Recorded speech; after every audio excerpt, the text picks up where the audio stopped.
उत्पन्न हुए हैं और 4 लाख उन नौजवानों को सरकारी नौकरी देने के साथ ही निजी क्षेत्र में जो निवेश हुआ है, परंपरागत उद्यम को प्रोत्साहित करने का जो कार्य हुआ है, लाखों यूथ को इसके साथ जोड़ने के साथ ही कौशल विकास के कार्यों को भी तेजी के साथ आगे बढ़ाने का कार्य प्रदेश के अंदर हुआ। और अब प्रदेश के अंदर हम एक नई अभिनव योजना लेकर के आए हैं, जिसकी प्रदेश के युवाओं ने भी और देश के अंदर भी बहुत सराहना हुई है। मुख्यमंत्री अभ्युदय योजना प्रदेश के अपने युवाओं के लिए निःशुल्क कोचिंग की व्यवस्था, हमने दोनों फिजिकली भी और वर्चुअली भी लोग जुड़ सकें, साथ साथ वहां जाके क्लास अटेंड भी कर सकें। जो लोग साथ साथ जाने में कठिनाई है, उन लोगों के लिए हम लोग एक लिंक दे रहे हैं, उसके माध्यम से वे लोग वर्चुअली उसके साथ जुड़ सकते हैं और इसमें प्रदेश के युवा तेजी के साथ जुड़ रहे हैं।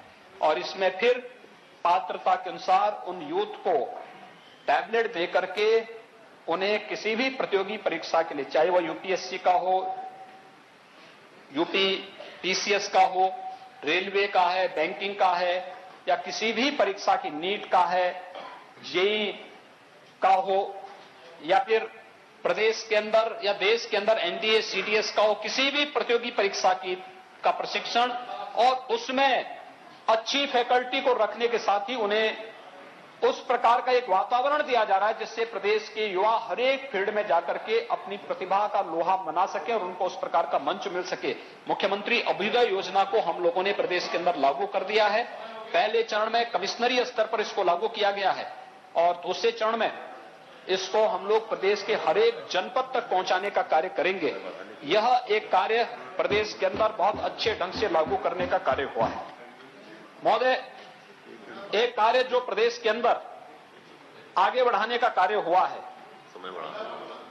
माननीय मुख्यमंत्री जी, आज सदन का समय हम लोग 1 घंटे बढ़ाते हैं। सदन की अनुमति है? सदन की कार्रवाई 1 घंटे और चलेगी। माननीय मुख्यमंत्री जी। धन्यवाद सभापति जी। प्रदेश के अंदर हम लोगों ने एक नई योजना को भी आगे बढ़ाने का कार्य किया है। हम लोग भारत की प्राचीन गुरुकुल की प्रणाली से हर व्यक्ति आच्छादित है। मुझे लगता है कि सदन के हर एक माननीय सदस्य के मन में गुरुकुल प्रणाली के बारे में बहुत श्रद्धा और सम्मान का भाव होगा। कितना विस्तृत रूप से हम लोगों ने प्रदेश के अंदर इसके बारे में पहले ही सरकार ने निर्णय लिया था और वह निर्णय लिया था कि संस्कृत विद्यालय उपेक्षित रहे। वहां पे समय से नियुक्तियां नहीं हो पाती थी, उपेक्षित पड़े हुए थे। सरकार ने पहले ही निर्णय किया है कि नियमित नियुक्ति होने तक एक निश्चित मानदेय पर वहां पर शिक्षकों, योग्य शिक्षकों की तैनाती की कार्रवाई प्रथम चरण में करने के आदेश जारी हो चुके हैं। लेकिन संस्कृत पढ़ने वाले छात्र छात्राओं के लिए फिर से उस गुरुकुल पद्धति को पुनर्जीवित करने के लिए उनकी लॉजिंग, उनकी फूडिंग की व्यवस्था हो सके, इसके बारे में प्रावधान किया जा सके। और यह एक बार फिर से बजट में उसका प्रावधान किया गया है कि यह गुरुकुल की प्रणाली संस्कृत के क्षेत्र में आधुनिक शिक्षा के साथ उसको जोड़ते हुए इस व्यवस्था को भी हम लोग प्रदेश के अंदर तेजी के साथ लागू करने का कार्य करने जा रहे हैं और यह इसके बहुत अच्छे परिणाम आने वाले समय में होंगे। इसमें कोई संदेह किसी प्रकार की नहीं होनी चाहिए। प्रदेश के अंदर कौशल विकास के लिए या फिर कैरियर काउंसलिंग कार्यक्रम के लिए भी प्रदेश सरकार ने अनेक प्रावधान किए हैं।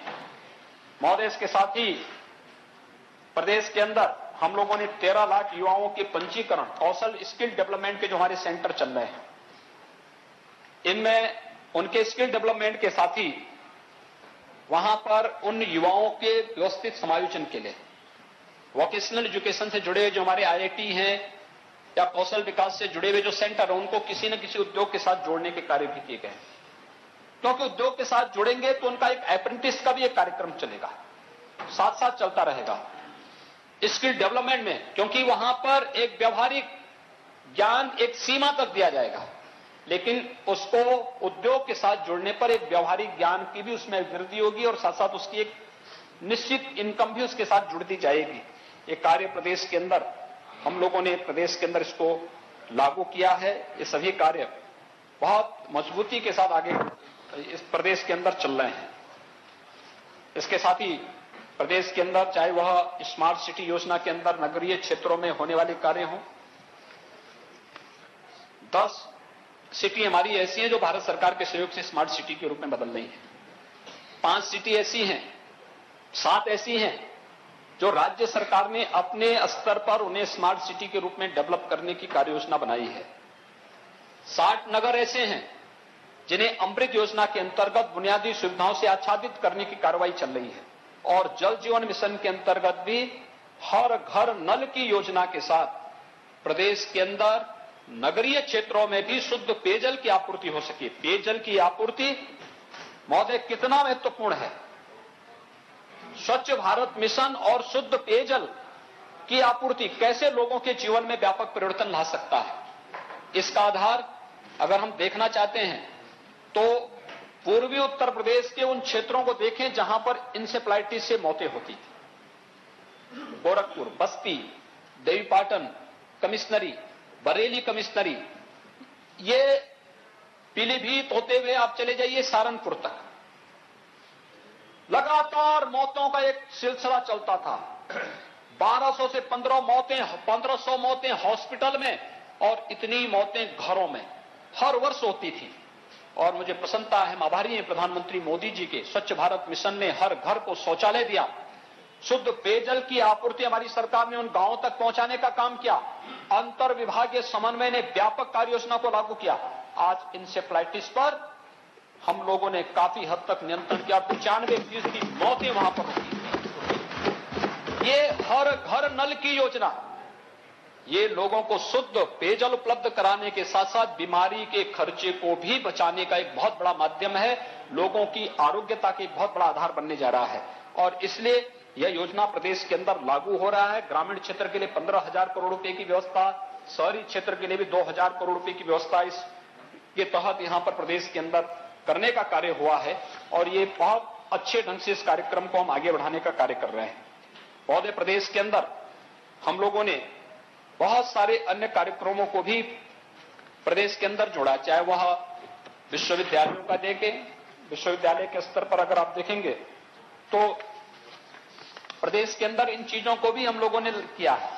जो असेवित कमिश्नरी है, जहां कोई भी किसी भी प्रकार का विश्वविद्यालय नहीं है, उनको असेवित विश्वविद्यालय मानते हुए वहां पे राज्य के स्तर पर या पीपीपी मोड पर हम लोग राज्य सरकार की पॉलिसी के तहत एक विश्वविद्यालय स्थापित करने की दिशा में आगे बढ़ रहे हैं। राज्य सरकार पहले से ही हम लोग लखनऊ में अटल चिकित्सा विश्वविद्यालय, श्रद्धेय अटल जी के नाम पर अटल बिहारी वाजपेयी चिकित्सा विश्वविद्यालय की स्थापना का कार्य आगे बढ़ा रहे हैं। एक आयुष विश्वविद्यालय प्रदेश के अंदर बन रहा है। एक नए विधि विश्वविद्यालय की स्थापना का कार्य भी आगे बढ़ रहा है। 3 नए राज्य विश्वविद्यालय सहारनपुर, अलीगढ़ और आजमगढ़ में इसको बनाने की कार्रवाई काफी एडवांस स्टेज में आ चुकी है। लेकिन इस सब के बावजूद भी जहां पर एक स्पोर्ट्स यूनिवर्सिटी हम लोग मेरठ में बनाने जा रहे हैं, लेकिन इस सब के बावजूद भी अगर कहीं भी कोई ऐसी जगह बचा हो जहां पर कोई राज्य विश्वविद्यालय, निजी विश्वविद्यालय नहीं, वहां पर भी एक नए विश्वविद्यालय के लिए प्रावधान इस बार के बजट में प्रदेश सरकार ने उपलब्ध करवाया है। और ये इस बात को बताता है कि हर एक तबके के लिए सरकार की योजनाओं का लाभ किस रूप में देने का कार्य किया गया है। यह युवाओं के लिए, महिलाओं के लिए, यानी महिला युवक मंगल दल की स्थापना के लिए, पीआरडी को प्रोत्साहन देने के लिए, युवा अधिवक्ताओं की आर्थिक मदद के लिए, कॉर्पस फंड की स्थापना के लिए, हर जनपद में अधिवक्ताओं के चेंबर के निर्माण के लिए भी हम पैसा दे रहे हैं। बजट में इसका प्रावधान किया गया। रामचंद्र दास जी, आपको तो इससे और प्रसन्न होना चाहिए, आप अधिवक्ता है पेशे से, क्योंकि हर जिले में ये कार्य हो रहे हैं। और अधिवक्ताओं के लिए आप देखते होंगे, अधिवक्ता के पास कौन व्यक्ति जाता है? अधिवक्ता के पास जाता है वो व्यक्ति जो हर एक ओर से थक हार जाता है, जिसका अपने परिवार, अपने नातेदार, रिश्तेदारों पर विश्वास नहीं, वह व्यक्ति अंत में थक हार करके अधिवक्ता के पास जाता है और उसके पास सादे कागज में दस्तखत करके आता है। एक विश्वास है ये। लेकिन उसकी भावनाएं कब आहत होती हैं? जब वह किसी अधिवक्ता के चेंबर में जाता है और ऊपर से उसको टूटा हुआ एस्बेस्टस शीट दिखाई देती है और वहीं से उसको दिन में ही सूर्य का प्रकाश दिखाई देखने लगता है या बरसात में पानी टपकता हुआ दिखाई देता है, तो उसको लगता है कि उसके मन में एक अविश्वास का भाव पैदा होता है। अविश्वास का भाव किस रूप में? कि भाई ये तो अपना जो है चेंबर नहीं बना पा रहा है, क्या मुझे न्याय दे पाएगा? ये अविश्वास सरकार ने निर्णय लिया है। हर एक जनपद में अधिवक्ताओं के चेंबर निर्माण का कार्यक्रम हम लोग करेंगे और यह पैसे की व्यवस्था भी इसमें की गई है। लेकिन साथ साथ युवा अधिवक्ताओं के लिए भी हम लोगों ने व्यवस्था की है कि उनके लिए पुस्तक, पत्रिका क्रय करने के लिए भी 10 करोड़ की व्यवस्था हम लोगों ने इस बार के बजट में की है। हम लोग पत्रकारों को पहले दे चुके हैं और हम लोगों ने तो एक और व्यवस्था बनाई है। और व्यवस्था ये बनाई है कि जो हम लोग माफियाओं से जमीन खाली करवा रहे हैं ना, इन माफियाओं की जमीनों पर अधिवक्ताओं के लिए, शिक्षकों के लिए, चिकित्सकों के लिए, पत्रकारों के लिए आवासीय व्यवस्था भी हम इसके साथ जोड़ने जा रहे हैं।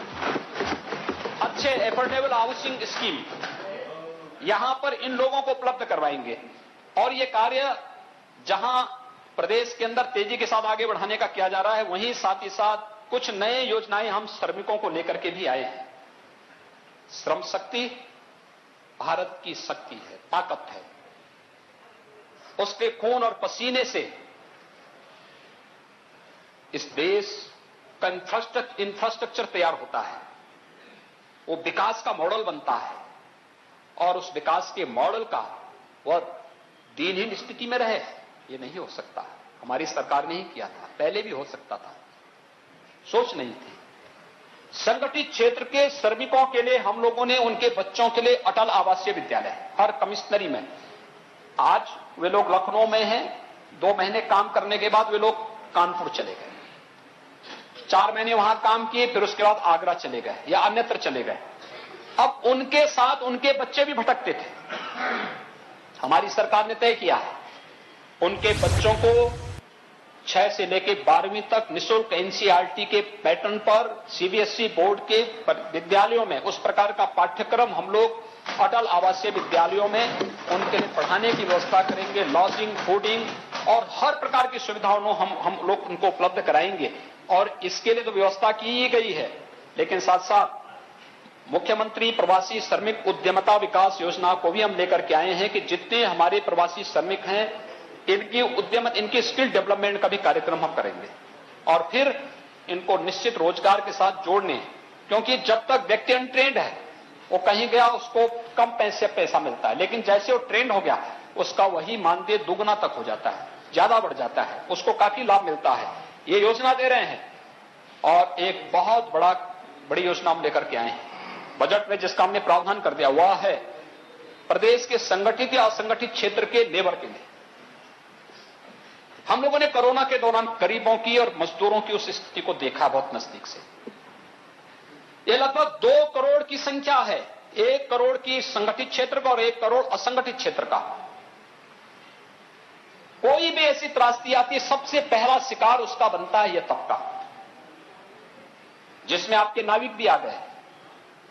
याद करिए, इन सभी लोगों को हम इसके साथ जोड़ रहे हैं, चाहे वह नाविक होगा, पल्लेदार होगा, कुली होगा, ठेला रिक्शा चालक होगा, पटरी व्यवसायी होगा, खेतों में काम करने वाला मजदूर होगा या निर्माण श्रमिक होगा या प्रदेश के अंदर या प्रदेश का निवासी देश या दुनिया के अंदर जहां कहीं भी होगा, एक पोर्टल में सबका नाम रजिस्टर्ड होगा।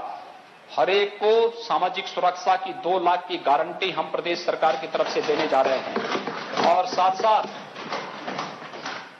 जिनको अब तक आयुष्मान भारत या मुख्यमंत्री जन आरोग्य योजना के अंतर्गत कोई आच्छादन नहीं मिला है, इन सभी लोगों को भी हम लोग 5 लाख रुपए की निःशुल्क स्वास्थ्य सुविधा की व्यवस्था भी गोल्डन कार्ड उनको उपलब्ध कराने जा रहे हैं। एक बड़ा कार्य इस दिशा में संगठित असंगठित क्षेत्र के लेबर के लिए प्रदेश सरकार के स्तर पर यह प्रारंभ करने जा रहा है कि हो रहा है और इन कार्यक्रमों को आगे बढ़ाया जा रहा है।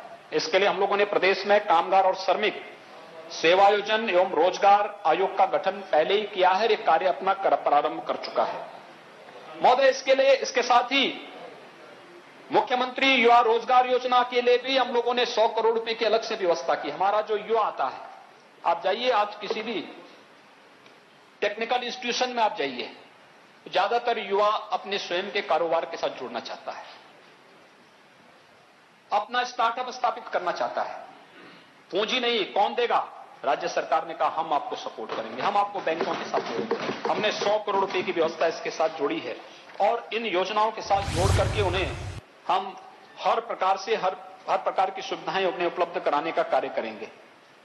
महोदय, इसके साथ ही ये सभी योजनाएं प्रदेश के अंदर हम लोगों ने लागू की हैं और प्रदेश के अंदर जो ग्रामीण क्षेत्र हैं, दूर दराज के क्षेत्र हैं, हम लोगों ने सफल मॉडल कोरोना के दौरान उसका किया है। वर्चुअल आईसीयू, आप टेलीमेडिसिन और टेलीकंसल्टेशन दूर दराज के क्षेत्रों में, हम जानते हैं लखनऊ में हर प्रकार के विशेषज्ञ चिकित्सक हैं भी, जो नहीं भी होंगे लखनऊ आने के लिए हर एक तैयार हो जाएगा। लेकिन अगर उसी डॉक्टर से हम कहेंगे कि भाई आप बलरामपुर में या सोनभद्र में या चित्रकूट में चले जाइए, तो उसको परेशानी होगी, वो नहीं जाना चाहता है। हमने उसको टेली कंसल्टेशन या टेली मेडिसिन के साथ जोड़ने की कार्रवाई प्रारंभ की है। बजट में उसका प्रावधान किया गया कि उन सभी क्षेत्रों में हम इसकी व्यवस्था करेंगे और हर एक स्तर पर लोगों को इन योजनाओं का लाभ देने का कार्य करेंगे। अमेठी में भी और बलरामपुर में मेडिकल कॉलेज की घोषणा हम पहले ही कर चुके हैं। इसके साथ ही अगर भविष्य में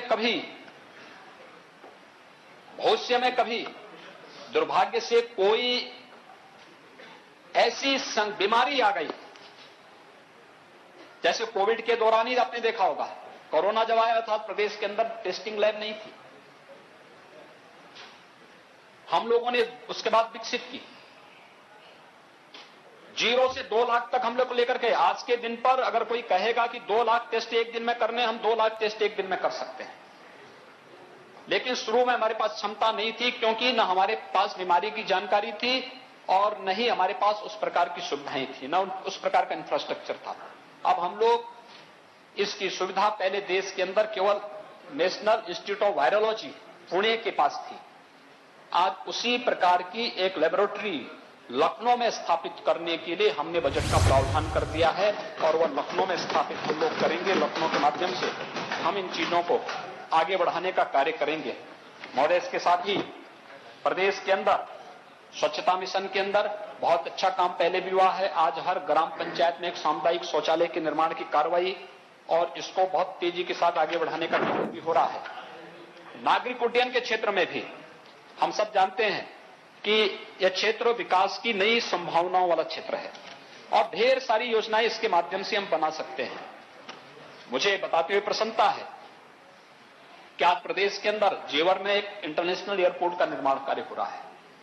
तेजी के साथ इस कार्यक्रम को हम आगे बढ़ा रहे हैं। कुशीनगर में अभी कुछ ही दिनों के अंदर इंटरनेशनल एयरपोर्ट फंक्शनल हो जाएगा। हम लोग जब 2017 में आए थे 2 एयरपोर्ट फंक्शनल थे, आज प्रदेश के अंदर 5 एयरपोर्ट फंक्शनल हैं और 8 तारीख से हम लोग 5 नए एयरपोर्ट हमारे आने के बाद फंक्शनल हुए हैं और 8 से बरेली की भी वायु सेवा हम प्रारंभ करने जा रहे हैं। बरेली से दिल्ली के बीच में सेवा शुरू होने जा रही है। 17 एयरपोर्ट पे काम वर्तमान में चल रहा है। ये विकास को एक नई ऊंचाइयों तक पहुंचाएगा। इंफ्रास्ट्रक्चर के लिए जो कार्य हुआ है, सिंचाई के लिए जो कार्य हुआ है, पेयजल के लिए जो कार्य हुआ है, कनेक्टिविटी के लिए जो कार्य हुआ है, बिजली के क्षेत्र में जो कार्य हुआ है, हर एक क्षेत्र में जो कार्य हुआ है, आज उसका परिणाम है कि हर एक व्यक्ति उस फील्ड में कुछ नई संभावनाओं को देख रहा है और उसके कारण प्रदेश के अंदर तेजी के साथ विकास भी बढ़ा है। जो मैं यहां पे प्रस्तुत कर रहा था कि हमारी इनकम कैसे बढ़ी, हम देश की किस अर्थव्यवस्था से अब कहां पे हमने कौन सा स्थान प्राप्त किया है, ये इसके परिणाम स्वरूप है जो एक व्यवस्थित रूप से सरकार ने कार्य योजना के अंतर्गत प्रदेश के अंदर एक आमूलचूल परिवर्तन करके दिखाने का प्रयास किया है और इस सब की सबसे बड़ी धुरी रहा है प्रदेश की बेहतर कानून व्यवस्था। मैंने आंकड़े पिछली बार भी आपको गिनाए थे यहां पे और मैंने बताया था यहां पे कि हर प्रकार के अपराध में प्रदेश के अंदर, मैं इस बात को कह सकता हूं, आप किसी भी एक सामान्य नागरिक से पूछिए, और सामान्य नागरिक से नहीं, मैं कह सकता हूं किसी सामान्य महिला से पूछिए, क्या व्यवस्था है सुरक्षा की। वो कह सकती है कि 4 वर्ष पहले जो स्थिति थी आज उसमें हम अपने आप को सुरक्षित महसूस करते हैं। आज किसी भी व्यक्ति से आप पूछे क्या स्थिति है प्रदेश के अंदर, वो कहेगा साहब दंगा नहीं हो रहा है, इसमें दोनों का हित है, हिंदू का भी हित है तो मुसलमान का भी हित है। अगर एक पक्ष सुरक्षित हुआ है तो दूसरा पक्ष भी सुरक्षित हुआ है। हमने इंफ्रास्ट्रक्चर पुलिस का भी बढ़ाया है, उनकी आवश्यक व्यवस्थाएं अच्छी की हैं, हमने भर्तियां भी की हैं, लेकिन आज भर्ती जाति मत मजहब देख के नहीं, योग्यता देख करके हो रही है। प्रदेश के अंदर सभी युवा ऊर्जावान हैं, उसको अवसर मिलना चाहिए, और आज ये हुआ है। इसलिए जो बजट है, बजट का जो दायरा है, इसमें पहले बहुत अच्छी स्थिति चली आ रही थी। 2020 तक हम लोग बहुत अच्छी स्थिति में एक स्पीड के साथ आगे बढ़े थे। कोरोना ने ब्रेक लगाया, लेकिन कोरोना का वो ब्रेक भी हमें रोक नहीं पाया। हम लोगों ने उसको भी फेस करते हुए आवश्यक वस्तुओं की कमी नहीं होने दी, किल्लत नहीं होने दी, सामान्य लोगों के जीवन में किसी भी प्रकार का कोई बदलाव भी नहीं होने दिया, और परिणाम भी सबके सामने है। बेहतर तरीके से उसको आगे बढ़ाने का प्रयास किया। आज एक संतुलन को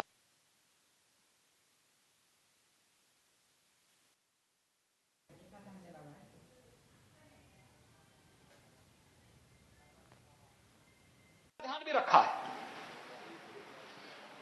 भारत सरकार ने एफआरबीएम की सीमा जब 3% तक रखी थी, याद रखना समाजवादी पार्टी की सरकार में 15-16 में एफआरबीएम की सीमा से आगे बढ़ करके आपके यहां खर्चे हुए थे। हमने कभी भी उस सीमा का उल्लंघन नहीं किया। एफआरबीएम की सीमा हमारे समय में 2017 से 3 से नीचे थी।